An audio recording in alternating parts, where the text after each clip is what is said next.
Good morning. This is Nomsa herself in flesh. Yes. Wow. Yeah. It's an honor for you to join us, Namhlanje. Thank you. You've achieved a lot in the entertainment industry. But before Sialap, talk to us about how you grew up, your upbringing, your family background, and so on. Nomsa Buthelezi was born and bred in the dusty roots of Alexandra, in Gomorrah. That is why I call myself Gomorrah Diva. That's where the name comes from. And yeah, my family, we're a family of 5, a small family, So my mother and my father, they created that loving, happy family, The comedy comes from my mom, She's like the comedian and everything that Nomsa has. I learned it from my mother, She used to be like, maybe now it's old age. And yeah. But it's a corner. It's a corner, there's this comedy. Even my mother, even like the saddest moments in her life, there's always laughter. Wow. I think that's how she copes, and that's how she teaches. She'll teach you a comedy. Akakushayi mama, shapa, but then after she will come back with something, and then you want to cry or you're crying, but then you laugh. That's how that's how I grew up. Maluma for this. Yeah, Maluma for this. That's the word. Yeah. So yeah, my family, my mother and my father also, they taught me hustle. Yeah. Growing up, Alexandra. What has been your biggest highlight? I think Alexandra, Mina, for me, it's like a university on its own. University. And a lot of things, and especially for me as an actress, I call it's gold, because you see a lot of characters there. So the highlight of me growing up there is actually being that person that people look up to. Yeah. I never thought that would happen because I never thought that television is for women like me. Yeah. But the highlight is actually conquering a world that I never thought I would be able to conquer, for my township. When they say Gomorrah Diva, it's actually Nomsa Buthelezi. Yeah. So for me, it's the highlight for me. The dream, I made it happen. I made sure we would see, I make it happen. Yeah. So, Alexandra is not the richest place on the planet. In fact, it's the other side of Sandton. Freeway. We are separated by the freeway. But when you jump the freeway, you're in Sandton. So is it the same municipality? Maroksala, we are just separated by the freeway. Okay. So we know that Alexandra is marked by poverty, scarcity. How did that shape the way you look at money? There's something about Alex. I don't know. People will say Alexandra is calling a poverty. Yeah. But Alexandra is so rich, guys. Yeah. You don't understand. Alexandra, when you say you're poor by choice. Yeah. Because there are so many things that you can do, Alexandra. Alexandra, you'll never sleep with a hungry stomach. Yeah. There you are taught to actually make money. Yeah. And me, personally, I used to do those small, drama and whatever. But at least 75 rand for you to, do your own street performances. That made me learn how to make money. Yeah. And Alexandra, the same, when you don't have money in Alexandra, it's by choice. Because there's a lot of things that you can get, Alexandra. In Malikone, Alexandra, too much. Try it. Yeah. What has been your biggest financial lessons growing up at Alexandra? For me, I think it's also the teaching of giving, Alexandra, that taught me, when you have money, you need to give it to the universe. It's like a boomerang, it comes back to you. Yeah. You featured on our screens, we're talking Abomzala, yes. Lockdown, Isbaya, Generations, The Legacy, My Perfect Wedding. In fact, you put My Perfect Wedding in a class of its own. Yes. And breaking all the clutter and the stereotype about the kind of people who present on television. Yes. And you are not short of confidence. When and how did you discover that you've got talent for entertainment? Sure. I was this kid, whenever there was a prime time, 7 o'clock, it was news time. That was my stage time. Yeah. That is where I performed for my family, for my mother and father. They knew, there is a performer coming. And I used to wait for the right time when the news started, and then there was the car. Yeah. There's television, there's a TV show starting. Yeah. And there's one thing about my parents, there was never Sugar TV, Yeah. Sugar TV. They Yeah. will listen to me, they would be the audience Yes. that will watch me and go, Wow. yeah. Because they knew it was like 2 seconds. It was hi everybody. So, but all of that, Yeah. I think my parents never looked down on me. I think they said to me, Nomsa, we see you, but you need to show it to the world. Yes. So my father used to tell actors, the guy was a traffic cop, but he was also an actor. Okay. And he used to tell that guy, I have an actress in the house. Yeah. So the confidence, my parents, they breathed on me. Yeah. You understand? They believed in this talent. But also growing up, I found out that you can have the talent, but you're afraid to. I am built like Humpty Dumpty. Yeah. And I'm Humpty Dumpty and have this talent. Yeah. Where am I going to take it? You understand? But somehow the confidence, it jumped overboard the thing. Yoguti, I'm built big. Yeah. You understand? And sometimes I look like a man, sometimes I look like a girl, and I thank God for the makeup. You understand? But somehow I had to fight for it. There was a moment where I said, I am talented, I need to fight for it. People must see me. So I cannot have all of this and not people see me. Then I started doing theater. Yeah. On the streets of Alex. Yeah. From the streets of Alex to the Grahamstown Festival, and then I went to the Market Theatre. Yeah. Market Theatre was the biggest Wavuleka. stage. It was the big stage. Something was alive in me. And when my mother saw me for the first time at the Market Theatre, you know, she cried and she Goodness, said, listen to that. wow, you know, I think I had that, but she's pushing it further, this girl. You understand? I did not have the education, I didn't have the everything. I never had that, but my daughter, she has that thing to push herself. And those tears for me, they were not something that said my mother is sad. It was like my mother is proud. And with those tears, I ran with it. I don't care, they will open their doors. And if they don't open their doors with this big body, I'll pounce. Sure.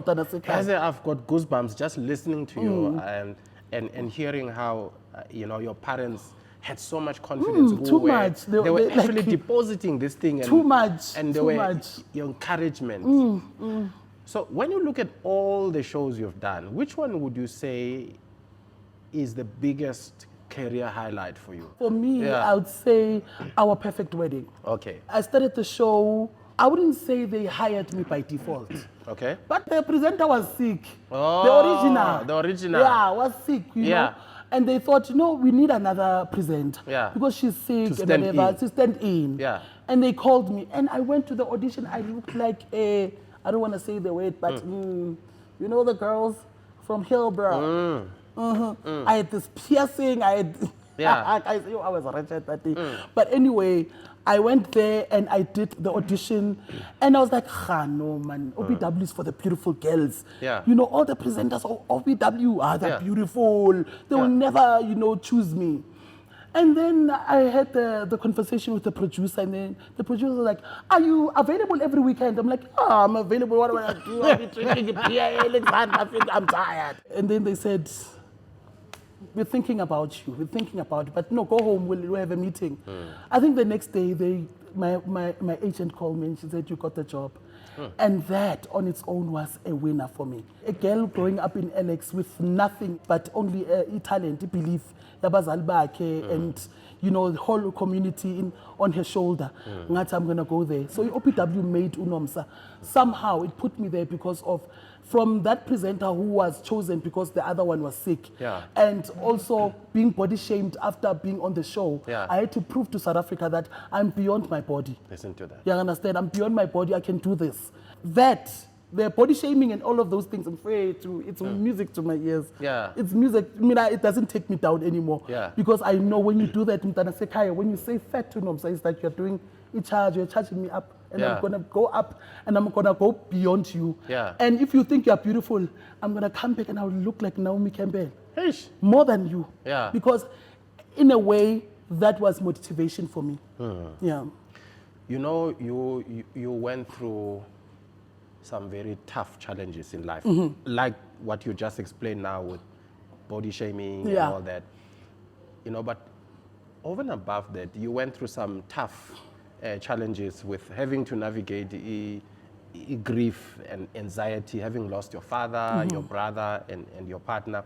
How did that shape your financial priorities, just your outlook towards having to take care of the loved ones and being financially ready? You know, when I lost my father this year, in fact, you know, my father's death was so sudden. And when a person dies just like that, in fact, when they say somebody's dead, you're thinking, do I have a funeral plan? And it's in a summer artist.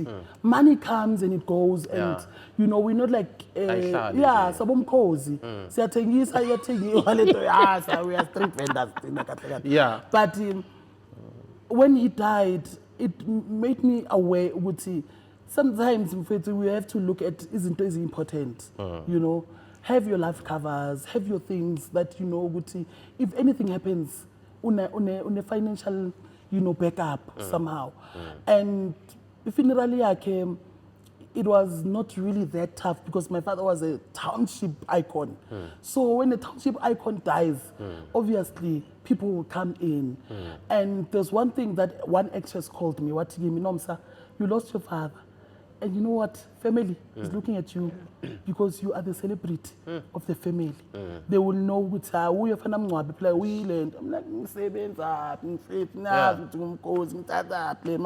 but somehow because I'm clever and I know how to navigate around my finances, I was able to bury my father. And with the help of people that really came through for me in the industry, I was able to bury my father.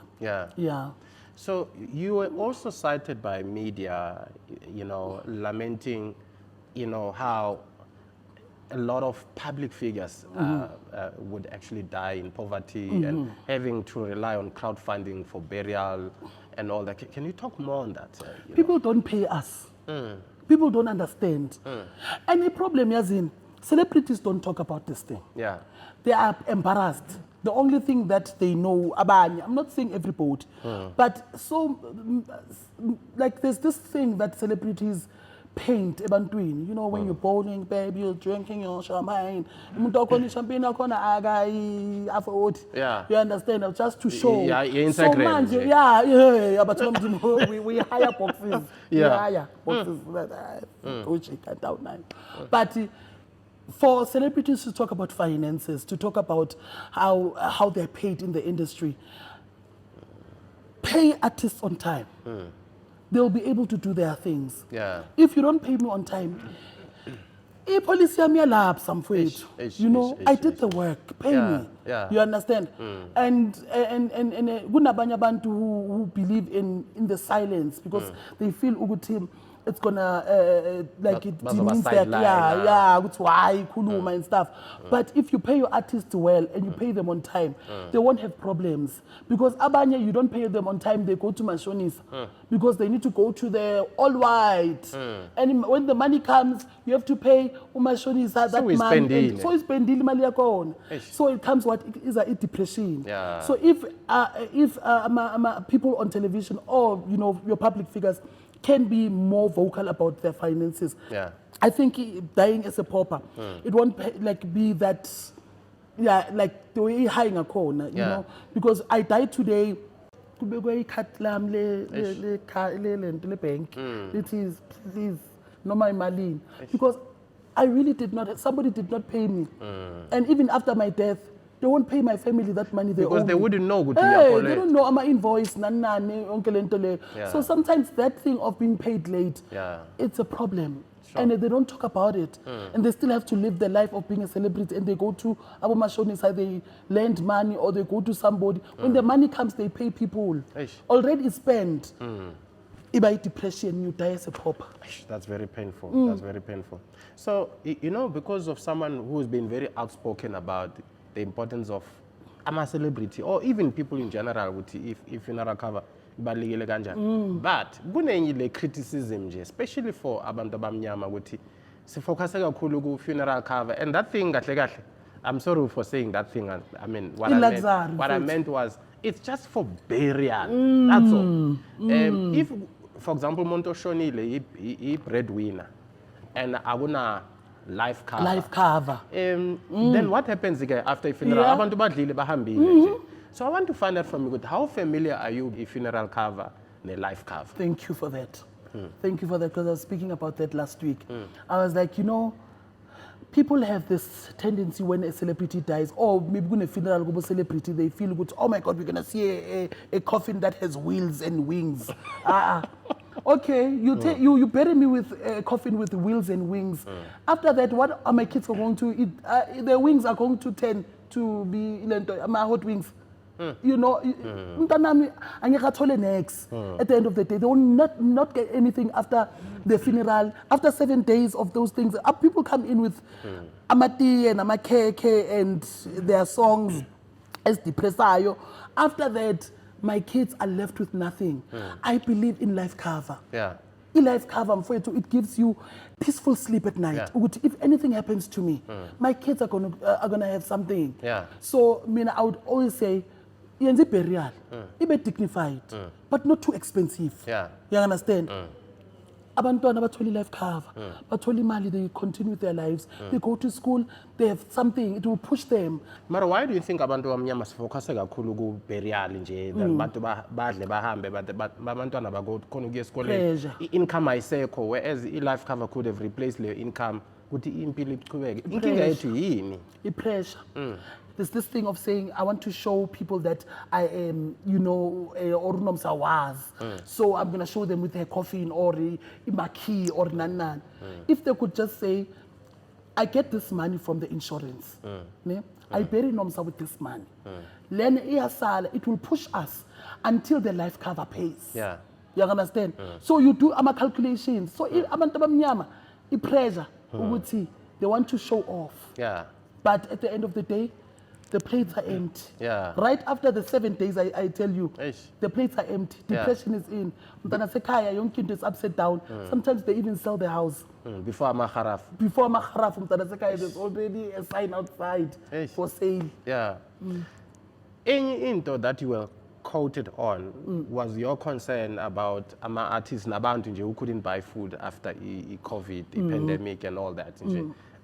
What do you think the pandemic has taught us nje about planning for the future or any shock nje that might happen unprepared?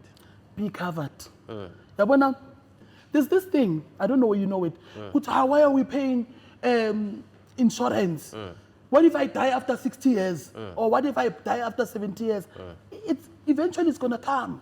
But you're gonna come, it's gonna come, your family will be financially free. Yeah. You understand? Yeah. Plan ahead, have our life covers, try and, you understand, generate money, ungadlali ngemali mfethu. I know before COVID mfethu we used to ball, mfethu besibeka izinto lapha ngoba we knew ukuthi asinankinga.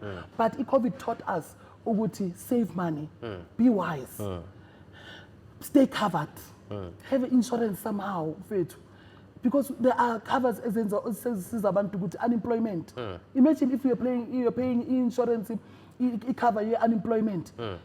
During COVID, but now we are wise. We need to get insurance that will give me money whenever I'm down. Yeah. You understand? What about the emergency fund in jail? Because I mean, if let's say my industries are valid, you can't make money, aguna income. Emergency fund ibaluleke kanjani? Too much mfethu. Yabona, if you know ukuthi kunemali efikayo ozoyithola quick, yiyo into important. That's why people are lazy. We are lazy and we always procrastinate ukuthi mfethu ngizoyenza into so ngizoyenza. Emergency money is the most important. And mongabheka amakhava, kunamakhava man kuma insurance. Uyakutshela ukuthi la uyakwazi ukuthola imali within 24 hours or in. Wazi ukuthi bolukuyibhata, it will come back to you. Yeah. You understand? Yeah. Pay it to your insurance. It's going to come somehow. So, industry income nje ayikho straight yabona iya fluctuate. How do you navigate lama fluctuations in terms of income? Budgeting isebenza kanjani ku? You know, personally, I don't want to talk about anybody. Personally, I want to tell you the truth. I'm a breadwinner. Everybody who pays Nomsa. Everyone. You tell any data. Fonela me. I would buy a hand. 29 rand. I would buy a hand. Yeah. Abanayo. But mina, I'm a light for my family. If my flight doesn't take off, it's going to be a problem. So when everything I have to plan ahead. Mara njenge breadwinner where, as you say, with the family yakho reliable, but do you ever get to a point where mele ukhulume ne-family ukuthi yazi ayi yabona manje ngeke ngikhona ukufika la ngizophelela la or ayikho le nto leyo? Yeah. I remember there was one time this year, unemployment, nothing. Like good try, ubheke ne-email ukuthi email nomsa ya needed nomsa nix. And ngoba mina ngiyakwazi ukuplan and ngiyakwazi ukuthi ngibheke i-budget yami nani ngibheke yonke into. There was one time I was crazy. I was off the chains. I was like, you know what? I'm going to go to that family. I'm going to tell them off. I went there and I told them, guys, I'm an artist. I was like a lecturer. But I'm an artist. When I sell goods, people buy. If people don't buy, there's nothing.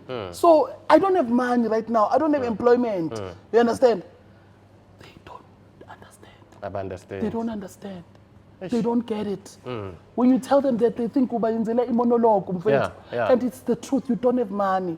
So, meaning education to family, maybe but the old ones, they don't understand. No, yes, thinking because screen. Every week screen, the till is ringing. Why shoot maybe months ago? There's also a strategy in the black community. When you're a celebrity or on TV, when they want money, you know what it's when you film me episode. I saw your film yesterday. You can have money. Immediately. It's a way of saying I want man. So they don't understand that thing. You shot it 2 years ago. They still want money. It's the education. In our families, we have to try. I mean, that's understand. Really, there is no cake. It means that this time, grocery at 2,000. This month, so tell maybe 1,000. But there's no cake. But when it's better, that money will come back. Sure, you teach them. If you don't teach them, depression is real. What would your advice be to, number one, families of our celebrities who always put pressure on them, which they must help or contribute? And number two, what would your advice be to young people who want to get into the industry? The advice I would give the families of people who are on television, be kind, be gentle. Your child is not a robot. It's not an ATM. It's a human being, first of all. And you must understand which jobs they're doing. They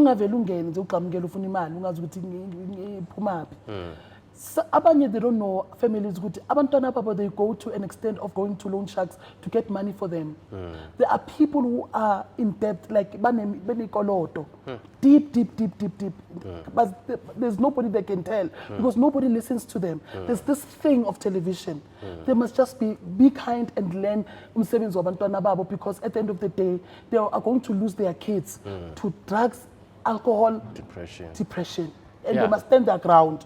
If you don't stand your ground, they will keep on abusing you. Because I know most of us are depressed because of we are carrying people's problems that are not ours. If you don't have money, you don't have money. You won't sell your kidney for them. You understand? So there must be that education between the celebrity and the family.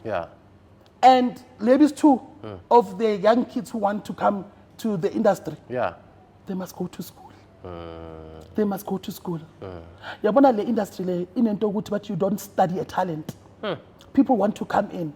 When life is bad, people want to come on television. Not all that glitters is gold. And you must understand when you have a backup, education. Whenever the days are dark, you are able to go to your stethoscope and be a doctor. Like a real doctor. You understand? So education comes first. You must understand the industry, understand the finances of the industry. Also, this thing of being in front of the camera, it's old news now. Do sound. in the camera, you know, I wish I did sound. Yeah. But the only problem is the boom because my hands are big. You understand? Yeah. Maybe camera work, something. Something because in between. The TV industry is not about being in front of the camera. Yeah. Do something, you'll also be in the industry. Yeah. You'll also experience those things. The only thing, people won't know you. You understand? Yeah. Unless you work for another show where you see a cameraman on camera. You understand? Yeah. But I'll just say they must go to school, understand their finances. Also, they must never, ever, ever, ever forget where they come from. Yeah. Ever forget where they come from. Because sometimes fame does not change a person. Sometimes it changes people around you. Ish. Sometimes you can be unomsa and you're famous, and when you come back, you find your family members, different people. Money hungry, greedy, monsters. And that will send you to your early grave. So, surrounding your aura, your surrounding, people that you surround yourself with, they must be positive people, people that will make you generate money. If you're able to start a business, start it now. Start it now. When you are a celebrity, you are able to use your face, your influence to learn. You understand? No problem of fire. Yeah. Wow. Sis Nomsa, we've learned so much. Thank you so much. Thank you so much for having me. Thank you very much. Yeah.